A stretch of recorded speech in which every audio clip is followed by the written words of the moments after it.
Hi, ഈ amusement പാർക്കിലെ റൈഡുകൾ നമുക്കെല്ലാവർക്കും ഭയങ്കര ത്രില്ലിംഗ് ആണ്, അഡ്വഞ്ചേഴ്സ് ആണ്. പക്ഷേ അതിന് അതിൻ്റെതായ റിസ്കുകളുമുണ്ട്. അത് പേടിച്ച് ഞാൻ കയറാറില്ല പലതിലും. അങ്ങനത്തെ ഒരു പുതിയൊരു സംഭവമാണ് ഈ എക്സ്റ്റിങ്ഷൻ റൈഡ് എന്ന് പറഞ്ഞ സംഭവം.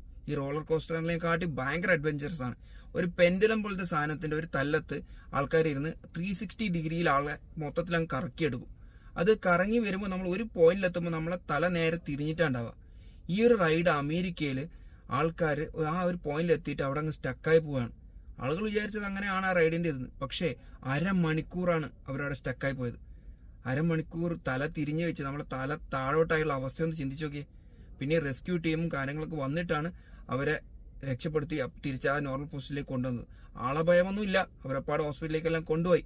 എന്നിരുന്നാലും അഡ്വഞ്ചറിന് വേണ്ടി പോയി അതൊരു ലിമിറ്റ് കടന്നു കഴിഞ്ഞാൽ ഏത് സംഭവത്തിനും സാഹചര്യത്തിനും അതിൻ്റെതായ റിസ്ക് ഉണ്ട് എന്നാണ്. അപ്പോൾ എല്ലാവരും ശ്രദ്ധിക്കുക. Take care.